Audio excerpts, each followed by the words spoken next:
On t'entend pas. Bonjour, bonjour, bonsoir à tous. Merci Franz de m'avoir fait signe parce que mon micro était fermé. Bonjour, bonsoir à tous. Bienvenue sur Quête de vérité live. Aujourd'hui, nous sommes le 7 mai 2022. Nous avons Franz Jusmé depuis la Guadeloupe qui va nous faire une présentation titrée Annihilation, résurrection, réincarnation. Y a-t-il une vie après la mort?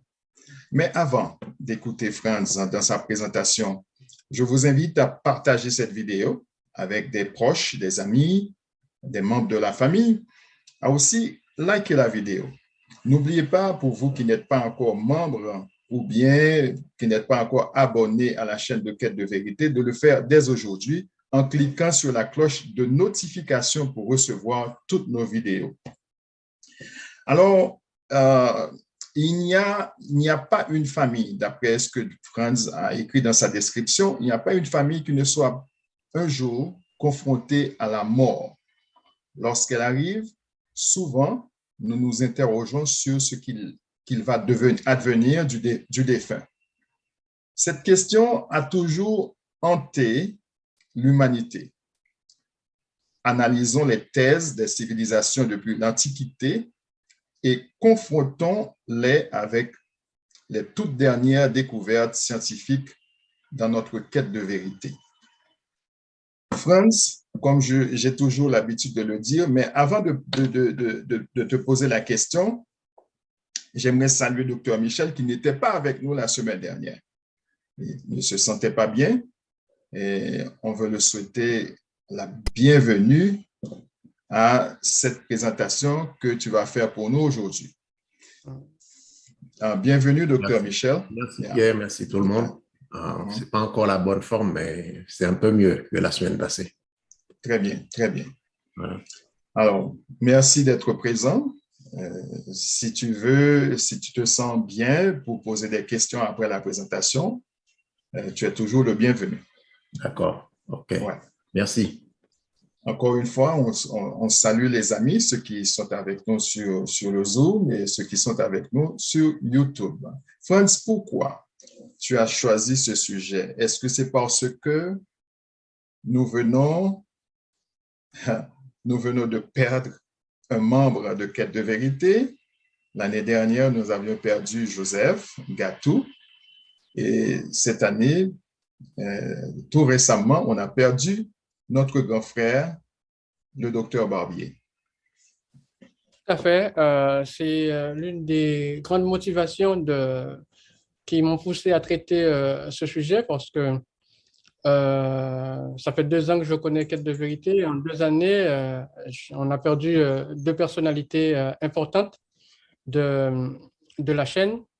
Et bon, la première perte, je n'étais pas très proche de lui, mais quand même, Dr Barbier, on était très, très proches. On s'écrivait très régulièrement jusqu'à la dernière semaine de sa vie.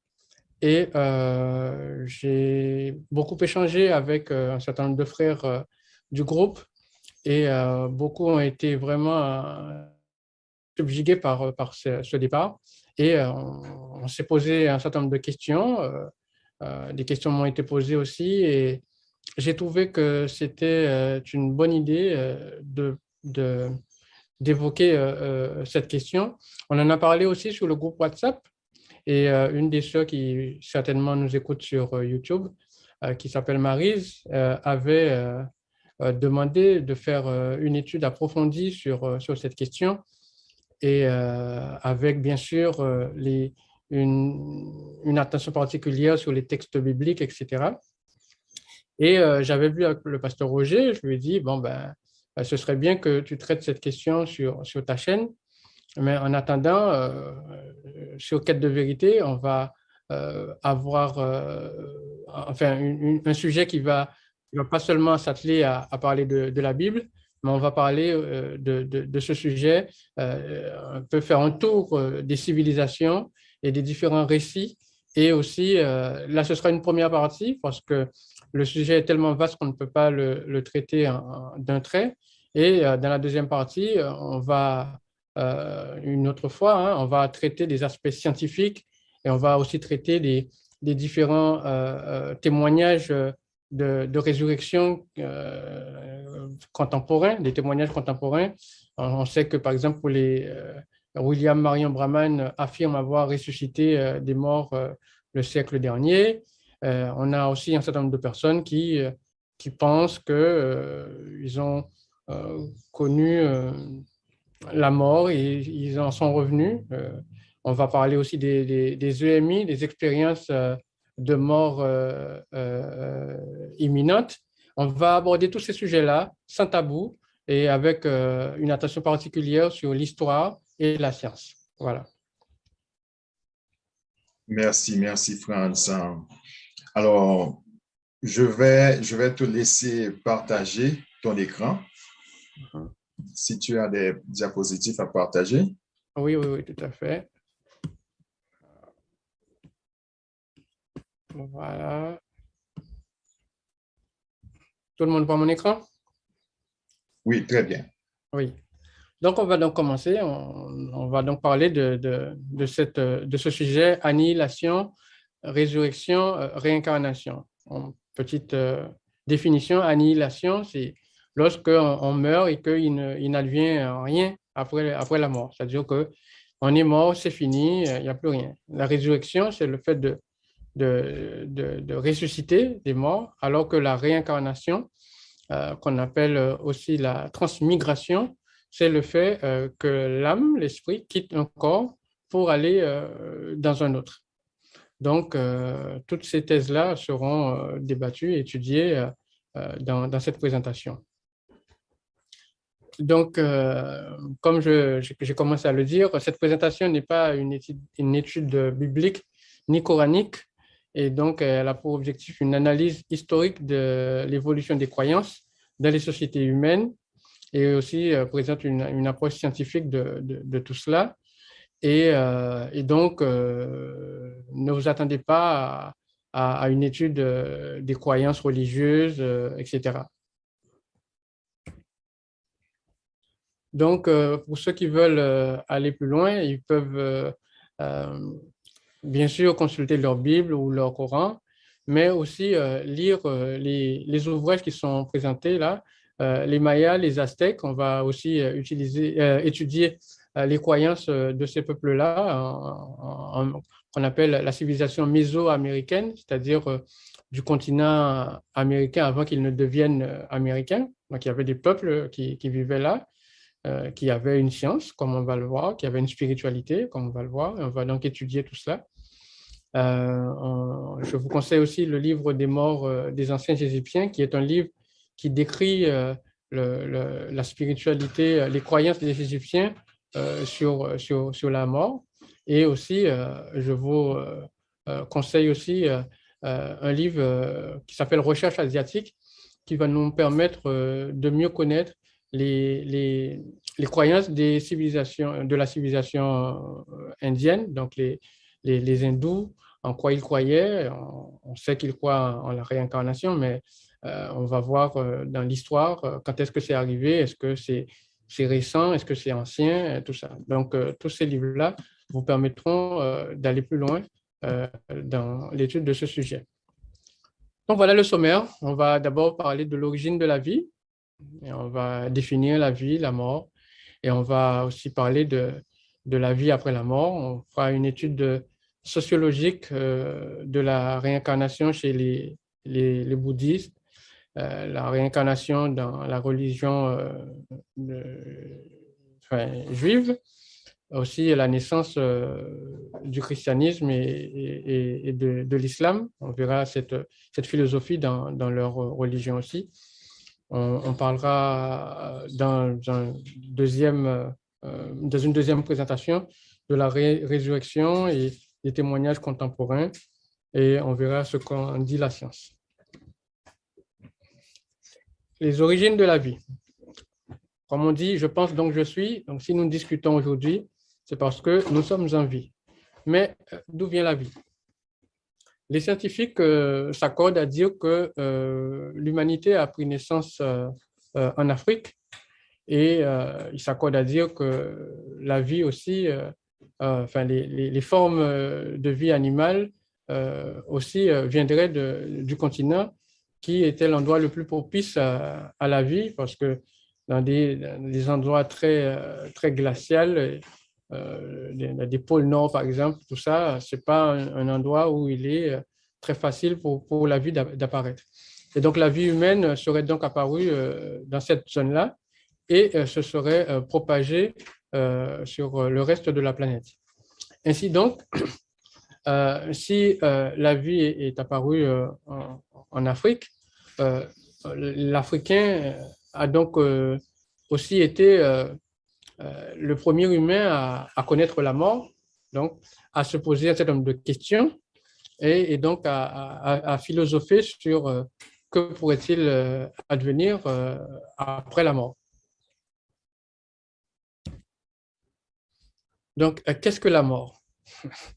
La mort, c'est l'absence de la vie, mais ce n'est pas aussi simple parce que la vie se mesure. Et suivant la précision de l'outil que nous disposons, on peut décider de l'absence de vie ou de l'absence de mort, et donc de mort. Par exemple, quelqu'un qui est vivant, on le voit marcher, bon, on définit qu'il est vivant. Mais si cette personne-là est couchée, bon, on commence à se poser des questions. Si on s'approche d'elle, on voit qu'elle ne respire plus, on ne voit pas de souffle, on ne sent pas de pouls, on peut dire que la personne est morte. Et pourtant, avec des machines qui sont capables d'avoir des mesures physiologiques plus poussées, on peut dire que finalement, cette personne-là, elle n'est pas morte. Donc, la mort n'est pas si simple à définir. Bien sûr, quand la personne, le corps a atteint la décomposition, bon là, il n'y a pas de problème, mais dans la phase intermédiaire, la mort peut quand même être difficile à déceler. Et la vie aussi. Donc, on voit ici un certain nombre d'instruments technologiques récents qui nous permettent donc de mesurer la vie. Et évidemment, en fonction de l'instrument qu'on utilise, on n'aura pas le même résultat sur une personne qui est supposée morte. On a même maintenant des scanners, hein, des IRM, imagerie par résonance magnétique, qui nous permettent de détecter l'activité électrique dans le cerveau et donc de procéder à un diagnostic clinique pour statuer sur une éventuelle mort cérébrale. On comprend donc que quelqu'un qui a vécu il y a 100 ans ne serait pas en mesure de déceler la vie avec des mesures aussi précises. Maintenant, on va donc aborder cette question de la vie après la mort dans les civilisations antiques. Comme je l'ai dit au départ, l'Africain a donc été le premier à se poser la question de la vie après la mort, mais nous ne sommes pas les seuls. En Inde, par exemple, les hindous, ils croient en la réincarnation, c'est-à-dire qu'ils pensent qu'une fois que la personne décède, son âme, après un certain temps, transmigre vers un autre corps qui n'est pas forcément humain, et donc, et que cette réincarnation dépend des actes que la personne aura commis pendant sa vie terrienne, humaine, pardon. Et donc, au bout d'un certain nombre de résurrections, plus la personne fait du bien, plus elle s'approche d'une forme de perfection. Et à la fin de toutes ces réincarnations, elle va donc fusionner avec les dieux, donc dans des lieux célestes.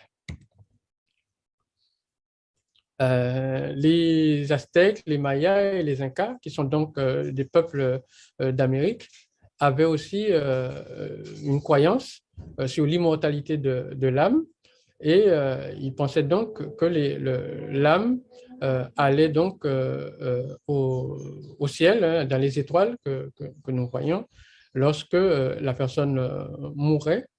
Et donc, c'était un peuple qui avait ce respect pour les morts, et il rendait un culte aux morts, etc.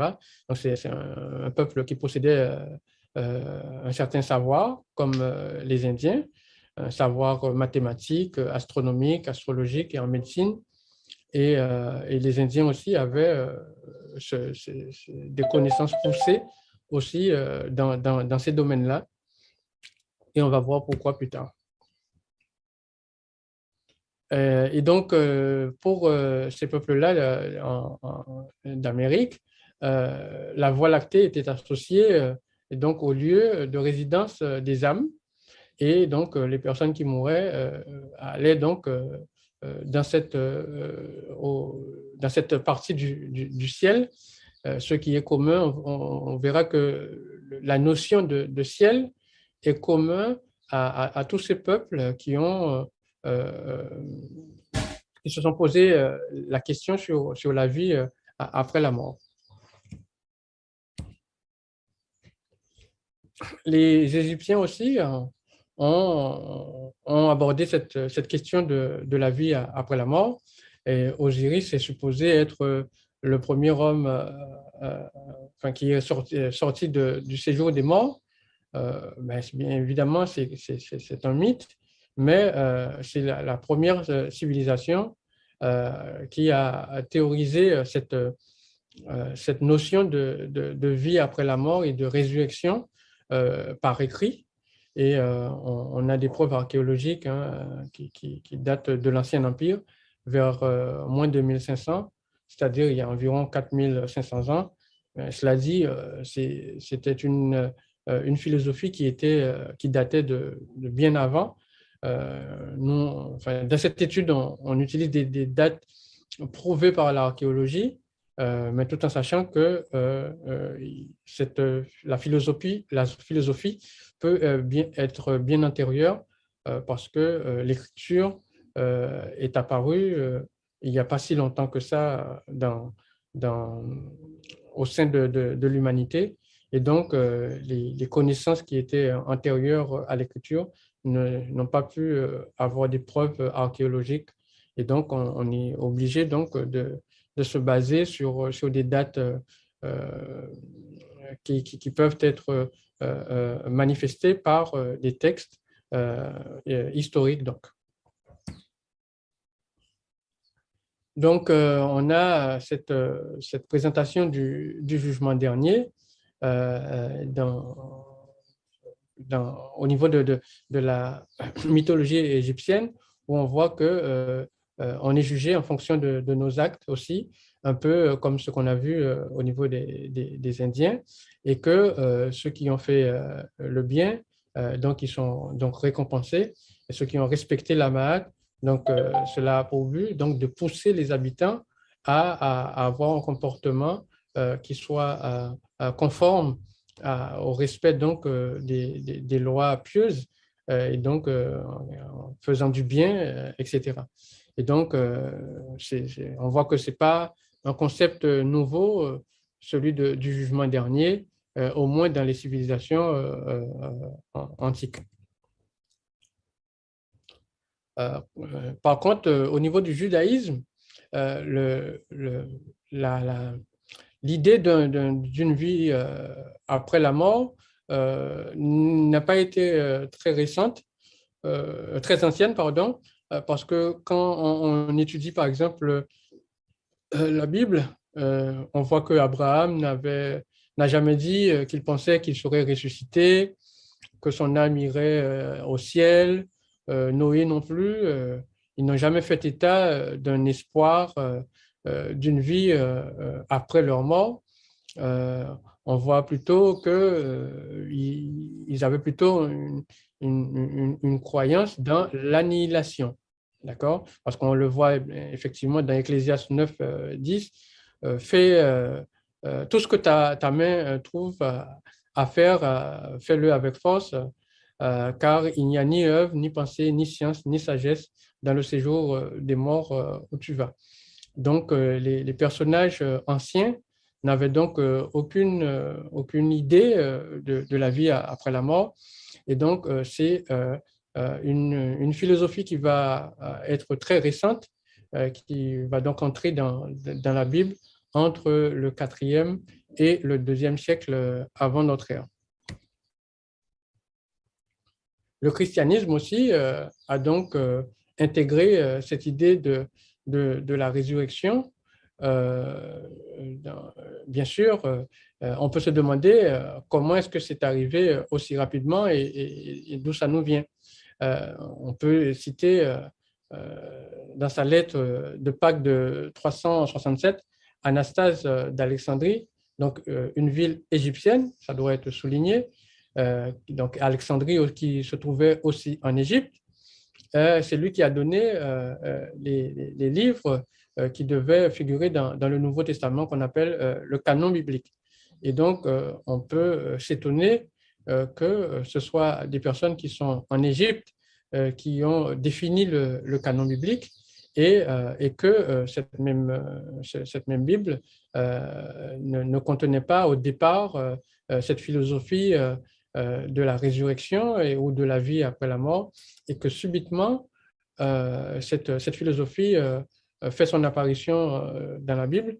On peut se poser aussi la question, est-ce que le Dieu de la Bible ne savait pas qu'il allait ressusciter les personnes qui faisaient partie de son peuple choisi, alors que des peuples comme les Égyptiens ou les Aztèques et les Hindous croyaient déjà en une vie après la mort et en une fin au ciel, dans des lieux célestes. Donc, ce sont des questions donc, qu'on peut se poser quand on analyse la soudaineté de l'apparition de cette philosophie dans la Bible.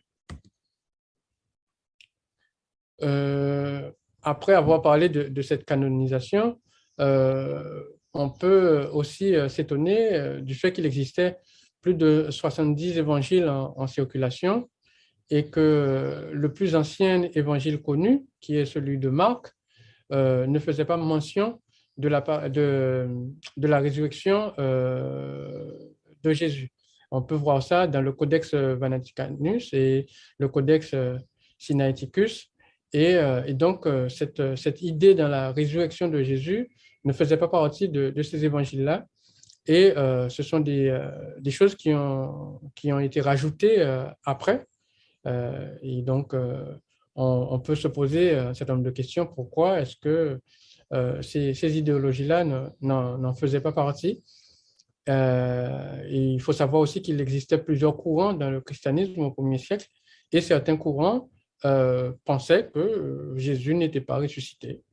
Et donc voilà, cela pourrait être une piste d'explication qui expliquerait pourquoi est-ce que Marc, qui aurait écrit le plus ancien évangile, n'a pas fait mention de la résurrection de Jésus dans son texte.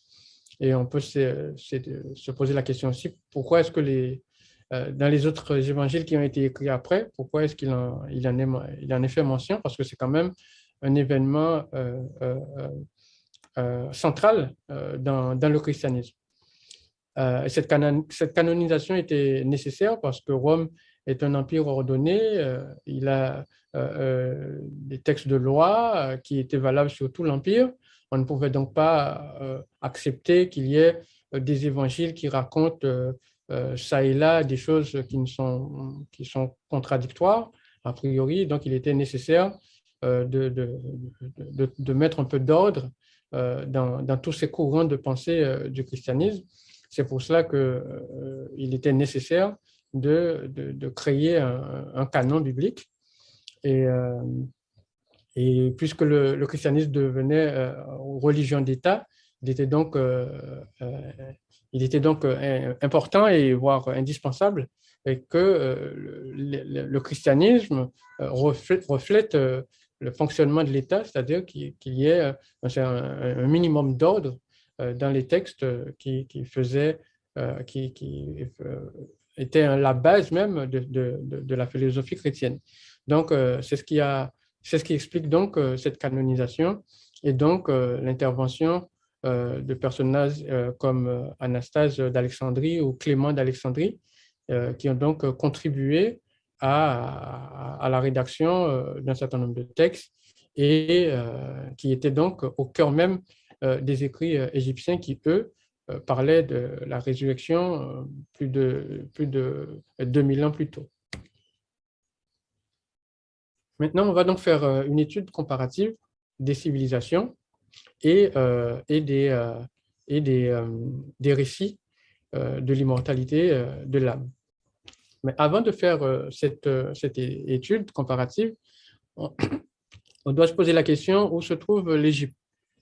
C'est une question dont la réponse paraît évidente, mais si vous cherchez à faire du tourisme, vous tapez Moyen-Orient, on va vous proposer l'Égypte. Mais si vous cherchez à faire du tourisme en Afrique, on ne vous propose pas l'Égypte en général, parce que l'Égypte est bizarrement placée en Moyen-Orient. Ils expliquent ça parce qu'il y a une petite pointe de l'Égypte qui fait partie de la zone dite Moyen-Orient. Et donc, pour cette raison, ils l'ont détaché du continent africain au point de vue sémantique. Et on peut s'étonner que Madagascar, qui soit complètement détaché du continent, soit appelée terre africaine. Donc, on dit de Madagascar que c'est un pays aussi africain. On se demande pourquoi. Et la Guyane aussi, qui représente 15% de la France. Et pourtant, on ne dit pas que la France est un pays d'Amérique, mais bien un territoire européen.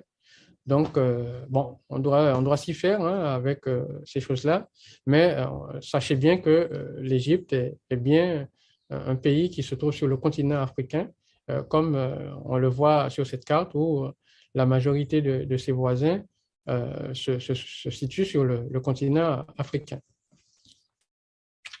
On a parlé de 3 grandes civilisations qui avaient cette croyance en l'immortalité de l'âme. Les Aztèques, les Mayas, qui font partie d'une civilisation commune, les Égyptiens et les Indiens. Et on peut remarquer que ces 3 peuples-là partageaient à peu près une latitude commune sur la planète. D'accord ? Et ce concept était donc en vigueur il y a en moins 2100, c'est-à-dire il y a 3200 ans, dans ces trois civilisations. Donc, ce concept de vie après la mort. Et il y a aussi une caractéristique qui leur est commune, c'est qu'au terme soit de toutes les réincarnations ou après la mort, la personne finissait par être projetée dans des lieux célestes. Donc, on va donc étudier plus profondément ces civilisations pour voir les points communs qu'on peut déduire d'elles. On constate que les civilisations de Moyen-Orient qui vont donner naissance à l'islam, au judaïsme, et l'Europe aussi qui donnera naissance au christianisme, ne sont pas des civilisations qui avaient dès le départ des grands scientifiques. Par exemple, on peut le deviner parce que ce sont des civilisations qui n'ont par exemple pas produit de calendrier solaire ou lunisolaire. Les calendriers solaires et lunisolaires sont des calendriers qui permettent de compter avec précision le changement des temps, des saisons, etc. Et donc de pouvoir se projeter dans un avenir proche ou lointain. Alors qu'un calendrier purement lunaire, les saisons changent, il n'y a pas de répétitivité dans ce genre de calendrier. Et ce sont des peuples qui n'avaient pas de grands mathématiciens parce qu'il faut avoir de profondes connaissances en mathématiques pour pouvoir mettre en place un calendrier solaire ou lunisolaire. Il faut aussi avoir des connaissances en astronomie extrêmement poussées. Et on se rend compte que les gens qui n'ont pas eu cette expérience de philosophie de vie après la mort n'avaient pas cette connaissance en astronomie et c'était donc pas de grands observateurs du ciel et qui se trouvaient peut-être pas aussi sur la bonne latitude, comme je l'ai montré dans les slides précédents. parce que le fait de se trouver sur cette latitude-là était très important parce que ça permettait d'observer le ciel dans des conditions idéales. Et donc, c'est ces conditions idéales-là qui ont permis à ces sociétés d'étudier le ciel, de produire un calendrier et donc aussi de supposer qu'après la mort, on irait dans ces lieux célestes. Et on voit aussi que deux d'entre elles, l'Égypte et la civilisation mésoaméricaine, ont créé des pyramides dont les vestiges sont toujours présents, qu'on peut visiter au jour d'aujourd'hui. Et donc, ce tableau est issu de mes recherches et de mes constatations et qui m'ont permis de comprendre les différences, parce que quand on voit un retard phénoménal pris par les Européens en termes de philosophie de vie après la mort, on peut se demander pourquoi est-ce qu'eux, ils n'ont pas développé cette philosophie. Et avec ce graphique, on comprend, c'est une explication possible qui permet de comprendre que, vu les conditions dans lesquelles ils vivaient, c'était des peuples qui n'avaient pas accès à une nourriture abondante comme ceux qui se trouvent sur l'équateur, comme les Égyptiens, les Aztèques, et les Indiens, et qui n'avaient donc pas cette faculté d'être positionnés sur une bonne partie de la Terre pour pouvoir observer le ciel, et donc qui étaient aussi des peuples sédentaires, ils n'étaient pas nomades, contrairement aux peuples de Moyen-Orient aussi. Il y a plein de caractéristiques que j'ai relevées qui montrent des différences entre ces peuples, qui permettent donc de comprendre que ces peuples n'aient pas pu développer cette philosophie de l'immortalité de l'âme suffisamment tôt, et donc ont dû subir la philosophie des autres au fil du temps, soit parce qu'ils ont colonisé des peuples et qu'ils ont pris leur connaissance, ou parce qu'ils ont été colonisés et qu'ils ont subi la philosophie des autres. Donc pour finir, on va donc voir cette chronographie qui permet de voir avec le temps comment les différents peuples ont abordé cette question de l'immortalité de l'âme. Donc on voit avec la réincarnation d'Osiris qui est datée d'environ moins 3000, mais dont les textes permettent de confirmer que ça date d'environ 2500. Et l'immortalité de l'âme chez les hindous qui apparaît vers moins 2500, les aztèques vers moins 2000, et dans la philosophie judéo-chrétienne, cela va donc apparaître entre moins 200 entre moins 400 et moins 200 avant notre ère, avec une résurrection entre guillemets effective de Jésus entre l'an 27 et l'an 33, parce que la datation, suivant les experts, ils ne sont pas tous d'accord. Il y en a qui disent qu'il serait mort en l'an 27, d'autres qui disent en l'an 33. Donc, moi, je mets la fourchette, comme ça, tout le monde est content. Et donc, on voit donc cette timeline qui nous montre que c'est une philosophie qui n'est donc pas propre au christianisme, mais que c'est une philosophie qui a fait son tour du monde, si on peut dire ainsi, et donc qui nous permet de voir que nous ne sommes pas les seuls de nos jours à nous poser la question, ou que ce n'est pas une philosophie récente dans l'histoire de l'humanité qui est arrivée avec le christianisme, mais qui est beaucoup plus ancienne. Donc voilà, je n'ai pas voulu faire une présentation trop longue, donc je vais m'arrêter là et répondre à vos questions, et tout en essayant de ne pas trop déborder sur la deuxième partie que l'on fera dans une autre présentation, qui va donc aborder l'aspect scientifique de la résurrection et de la réincarnation. Voilà, je vous remercie. Un grand merci, Franz, pour la présentation.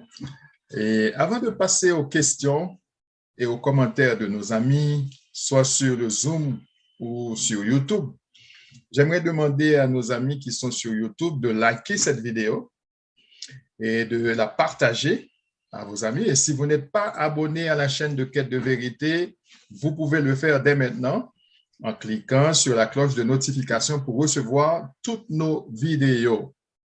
Alors, pour ceux qui ne veulent pas poser des questions directement, si vous voulez nous écrire par email, nous pouvons prendre aussi vos questions par email en nous écrivant à info@quêtedevérité.com. info@quêtedevérité.com. Alors, Franz a parlé de ces questions, la vie après la mort, la définition de la vie, la définition de la mort. Il a parlé des Mayas. Jafrique Haïti qui voudrait intervenir. Merci.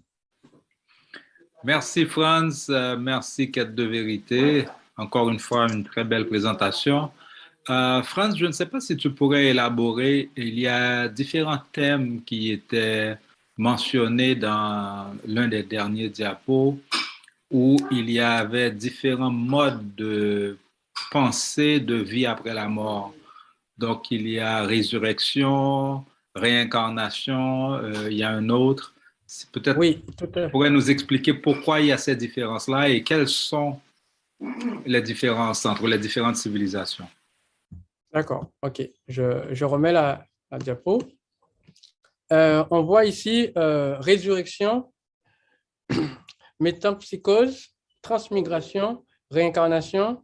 Et la résurrection, je l'avais définie plus tôt, c'est le fait de sortir du séjour des morts et de revenir dans un corps